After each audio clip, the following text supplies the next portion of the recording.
Katmon, Cebu. Isa sa mga pinagmamalaki dito. Ang masarap nila na bibingka, rice cake. So ipapakita natin yung mga luto nila. So sa mga hindi pa nag-subscribe sa aking channel, please don't forget to subscribe. Dito tayo again sa Katmon, Cebu. Ayun, mahaba po to, bali mga 100 meters ang haba nila. So kuna natin sila. So hanggang doon yung mga bingkahan. So Barangay Makaas. Oh, ayun si Busing. So ayan, mga nagluluto ng bingka dito. Sa Busing, may buntag Busing, busy si Busing. Busy. Ang ginawa nilang panggatong sa pugon nila, hindi yan pugon mga sano. Ano yan? O nga, maliit na pugon. Ang ginawa nilang panggatong is yung coconut husk na may kasamang shell. Coconut shell na rin, ganun. So yan yung mga produkto nila mga sano, bibingka. Sa Makaas. So itong isang balot dito mga sano is 50. 50 no? 50. So mayroon din pira-piraso dito mga sano kung ano. Oh, cheese. So mga sano, hanggang doon sa dulo pa yung siguro mga 100 metro yung kabuuan nila dito nakahilera. So ayun, wag na lang nating isa-isahin. Same product po sila dito mga sano. Depende na po yan sa inyo. So Busing, salamat Busing. Yan. Atong ipakita ning atong kaugalingon nato. So sariling po namin to, pinagmamalaki ng Cebu mga sano. Mga produkto namin dito. Ayun sila, nagkawayan yung mga kaibigan natin. So again, 50 yung balot pa, pare-pareho naman mag-presyo din no. So uniforme po yung pricing nila dito mga sano. So depende na po yan sa inyo. So ayan.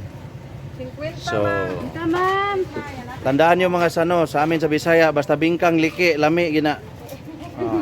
Kumbaga may crack, yun ang masasarap na bingka, yung may crack sa babaw. Maraming nag-aaway sa mga bingkang liki na yan mga sano. What? Ito yung mga pinagmamalaki namin. So marami po dito. Ako nga naguguluhan kung saan ako bibili, pero dito na lang ako sa unang ayan. Ay ate, ay Inday. Ayun, nagluluto sila. Pwede mo kuha ng yung style pagluto. Sige. Pasok po tayo mga sano. Titingnan natin kung paano niluluto. Ayan, yung pugo nila mga sano. Isang dangka lang yung lapad So ganyan. May apoy sa ilalim, saka may apoy sa taas. So again, fire below, fire above. Ayan. So yan yung pagluto ng bingka dito. At saka yung molding, itong hulmahan. Ayun, depende sa laki yung presyohan yan. Magkano tong ganito kalaki? 10. Ito 5. Ayos. Ayun, kabilaan po dito mga sano. Ayan, yung hulmahan nila, yung molding. Ayun yung style ng pagluto. So, mababait mga tao dito sa amin, sa Bisaya, dito sa Katmon.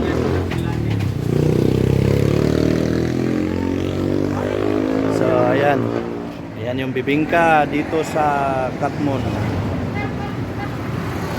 Musok. Aso.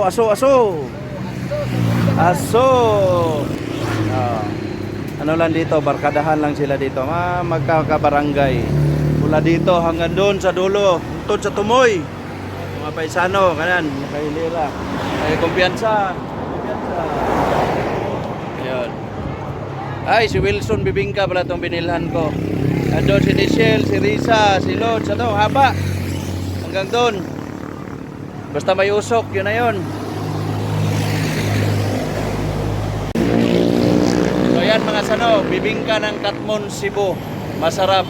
Hindi nakakaumay kasi tamang-tama lang yung laki. Hindi siya ganun yung kalakihan na manghihinayang ka pag naubos. Ayan. 50 pesos, ganyan lang. Tamang-tama yung laki. So puntahan nyo pag bibisita kayo sa mga lungsod ng Ito, tag 10 piraso, medyo malaki-laki. Dako-dako siya gamay. So, salamat ninyo. Mayon kayo mo dire. Pusing. To God be the glory. So mga sano, sa mga hindi pa nag-subscribe sa aking channel, huwag niyo kalimutang mag-subscribe. Kakaumpisa ko pa lang mag-vlog. So, have a nice day and to God be the glory. Please subscribe.